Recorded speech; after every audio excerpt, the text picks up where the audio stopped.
So it's episode 5 of Special, Ryan O'Connell's Netflix comedy drama. It's the final season.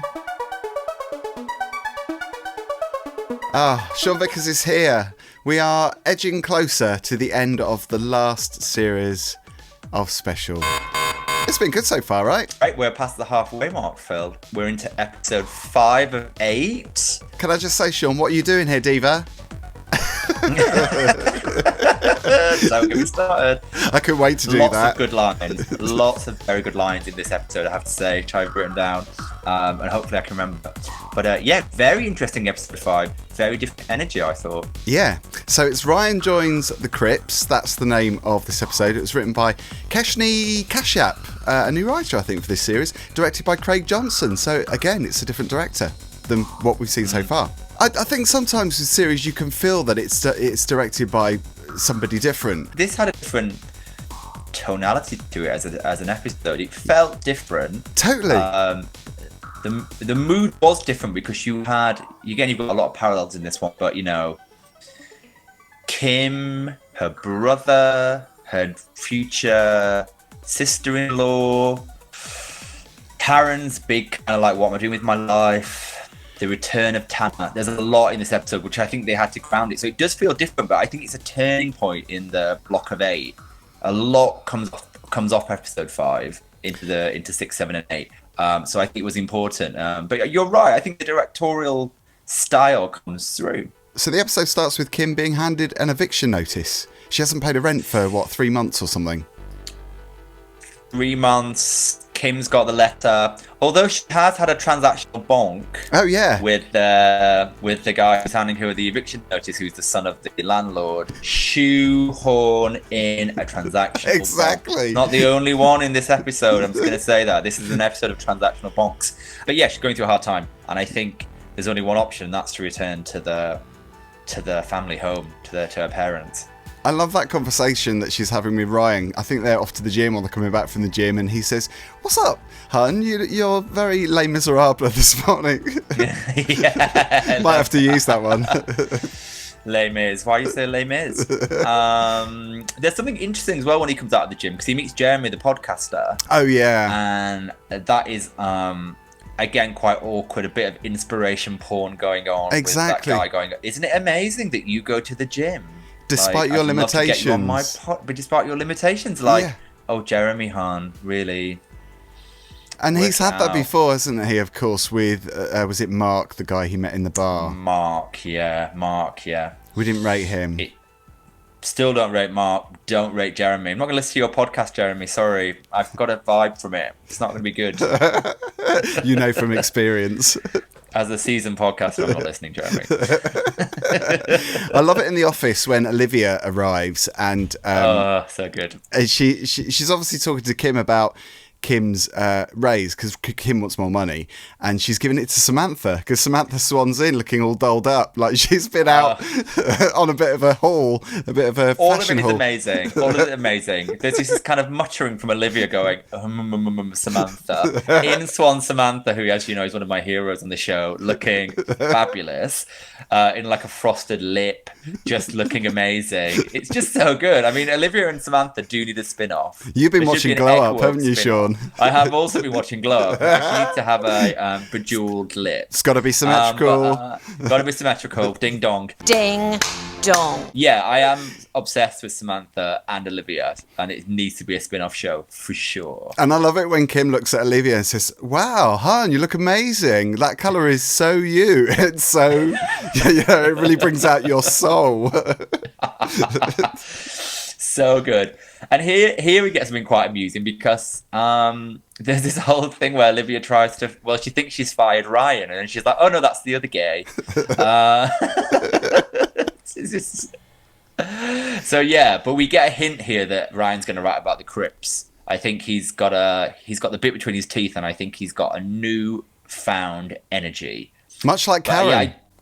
Much like Karen, who is redecorating. She is, and she's looking at all her old pictures. Quite poignant, because she's looking back at the woman she was before she gave birth to Ryan. And there is that conversation as well. It's quite sad, because Ryan says, "Oh, your life was so great before you had me. It all went downhill." And she says, "Yeah, she agrees with him. It's like really difficult when you arrived." I think they have, but that's their kind of. They have a dependency. They have an honesty. They'd probably laugh it off, you know. It's kind of like never a truer word said in jest. But there's some interesting conversations here, because Ryan starts to ask Karen about why he doesn't have many disabled friends, if any disabled friends, and whether actually that is some internalized ableism that he has. I think that's a really big question to pose, especially because he's obviously off to meet Henry. Yeah, there's a lot of reflection here, and the reflection is tied to that house and tied to their relationship. Totally. It's quite an interesting episode for that reason, I think, because you do see Ryan reflecting on some of the friendships and some of the relationships that he's had in the past, and wondering if they would have worked differently had he been with different people that maybe understood, you know, his CP. And because it's not always as clear cut as that, because I think even people that do understand CP, he might not get something out of that, because he might find that there's too much emphasis on that and he doesn't want to talk about it all the time. But equally, if he's with somebody that doesn't know how he feels, then he has to explain everything. And I think there's a bit of that with Tana later on, but we'll come back to that. Yeah. Because I'm not sure. Tana takes a turn for me in episode 5. I don't know how it felt for you, but he took a bit of a turn for me. I've been a fan so far. Well, yeah, me too, because it's that prom, isn't it? It's the prom scene where he's in that circle of friends, you know, Ryan's friends that are part of the Crips group, and it just all goes wrong in every way. Well, let's come back to that, Phil. Yeah, we will. Come back to that, because that's towards the end. It all stems from, you know, Ryan meets Henry. They're off to meet the Crips and do their big kind of like circle discussion. Henry's stimming, but he's very kind of like, this is who I am. He's very proud. He doesn't try to disguise anything, or, you know, I think he's a bit of an inspiration to Ryan, because he is very much his authentic self. He very much lives his life. He very much knows who he is and is proud of who he is. And I think it's interesting, especially with Ryan's earlier comments. You know, he's a positive force for Ryan. I think in some ways he is for Ryan what Ryan is for Tana, because Tana made that conversation thing about, you know, him looking at Ryan and Ryan being really positive and seeing everything like it's him seeing it for the first time. And I thought that was really sweet, because that's such a compliment, because in a way that's saying he's a little bit naive. I mean, you could read that two ways, I guess, but I just like the fact that, you know, he thinks Ryan is quite a shining light. I agree. And there's, you know, I found, you know, there's a bit of a snog in there, transactional snog. Oh yeah, it's interesting that Ryan opens up in the group about being fetishized by Mark. And he suddenly there's a acknowledgement about that from his fellow group members who have all clearly have been through something similar or the same. And I think, I think that group's important for Ryan. And I guess, you know, as he posed to his mother earlier in the episode, you know, why do I not have a lot of disabled friends? I think it's, in a weird way, Ryan's realizing that that's a part of his life and it should be celebrated. And he needs to be around people that truly understand the struggle day to day. Yeah, and I think they do understand it, but it's still a very optimistic group, isn't it? Because they're kind of having a laugh with it. You know, they're owning it. They're owning all the problems that they've had, but, you know, kind of sharing their experiences with each other. But it's not a depressing group by any means. It's quite a fun group, isn't it? This episode is quite heavy with Kim. I mean, it's packed full of so much to talk about, because of course she moves home because she's $46,000 in debt, and her parents are popping the champagne as she arrives back home, you know, with her 2 cases. Whenever anybody moves house or they're moving somewhere else, there's always like 1 tidy case or 2 tidy cases. It's like, my God, if it was me, I would have like a whole room full of stuff. I mean, as you can see all the CDs behind. 14 bin bags and like an Aldi carrier. So much crap to carry around. Crap. Just like, oh, that's an essential part of my life. Let me fill a Tesco bag full of stuff. Yeah, exactly. But Kim looks so elegant as she arrived, even though she was at her worst place. Of course. And here we meet Devon and Isha. Yeah. I mean, Devon and Isha are someone else. Well, they are, but Kim Kim doesn't love what's going on there because, of course, the emphasis is all on them two because Kim's a bit like an outcast in her family, isn't she? Because she later finds out, obviously, from her dad and her mum saying, you know, we've always kind of left you to get on with things because we always think that you're in control. But obviously she's not at the moment because she's in a pretty bad place. Well, it's that sibling thing, isn't it, in families? You're like, Dev feels like the fave because anything that Dev does, they've lowballed Dev so hard that anything that Dev does is a success. Yeah. And so, so the fact that, you know, doesn't he sell vanity cell phone covers? Yeah, like, which is major. I'm like, get it, that sounds great. And, you know, he's met Anisha, who is like, you know, she's the ultimate bridezilla. And yeah, they're cute, but they're not Kim. Like, you realize that Kim has a very different outlook and energy. You know, she has a different life, I think, completely. I mean, she's like really fun and outgoing. She's not kind of tied down by, I don't know, not the niceties, but they're almost like flaunting it in her face, aren't they? Her friends are more important to her than things, material things. Yeah, absolutely. And also because she's lived the material things and it's screwed her over. She's in loads of debt. So it's kind of a trigger when, you know, all this kind of just stuff, because she's like, I've lived this stuff game and it screwed me over. Such a brilliant scene where she's sat on that inflatable bed because, of course, she's back in her room, but she's on that inflatable bed that's really high up, and you just see the camera kind of zooming in on her face, just to her top, you know, head and shoulders, and she's looking at dresses online, almost like she goes to buy one, and then she realises, I can't because I'm in debt, and then the bed bursts, and you just see her face just sinking down the screen. Yeah. I mean, it's a proper lol moment. I had to keep rewinding it because it was just, again, what we talked about before with where Poonam Patel is just so good at comedy timing, and also her facial expressions. They're so deadpan, but they're just so funny. Yeah, it's interesting. I find the whole construct very interesting of that household because also Dev is the son, you know, Kim is the daughter. There's the kind of patriarchy, the hierarchy of like, he's probably the favorite because he's the boy. There's lots. It's very layered, that whole piece, you know, and they're getting ready for Diwali. I don't know. It's interesting. Your heart sinks a bit for Kim in this episode because you realize what she's up against and maybe what she has been up against for years, because you've never seen this family side of her in season one. You just kind of see the outcome. You don't see the cause. You see the symptoms. My heart goes out to Kim in this episode for sure. And there's also that subject of the, and I will quote, voluptuous lady, you know, with Kim being a bigger lady than the others, especially her mum. But, you know, that is quite it's quite a comic scene because they're sat around the dinner table. But, you know, you read into it and actually there's a lot of darkness going on there because she's obviously had to carry that around with her, that she's with this family that are always poking, you know, fun at her for having maybe second helpings or enjoying her food. Yeah. And she does kind of burst in a way. She explodes. She says, yes, I love my food. And I mean, that scene is quite funny the way she handles it. Because she keeps knocking back the wine and she's on like a third glass of wine just to cope with that experience. It's all of the things are coping mechanisms. The booze, the shopping, coping mechanisms. Because if that's your family and that's how they perceive you and they have expectations that you may or may not, that's hard. And people find coping mechanisms and comfort in different ways. And I think that it knits together quite nicely some of the earlier story around, as I say, why Kim's in this big debt position in the first place. It's such a great response from Kim, though, because she's like, I can feel my buttons getting tighter. And she has another glass of wine. Let me get my fat ass out this chair. She goes off. Such a legend. Brilliant. We must talk about Richard and obviously the fact that Tana's left him. He's broken up with Richard and now obviously has declared his love for Ryan, which puts Ryan in a bit of a difficult situation because he's been getting on so well with Henry. I know. It's interesting because the whole scene where, and again, he turns up, he talks about Sky Ferreira, who I love, peace. And, back to Sky again. Back to Sky Ferreira, talks about everything is embarrassing, which again is bro. So I was like, they really taught my language. I've mentioned this in earlier episodes. So I think the whole scene seems nice.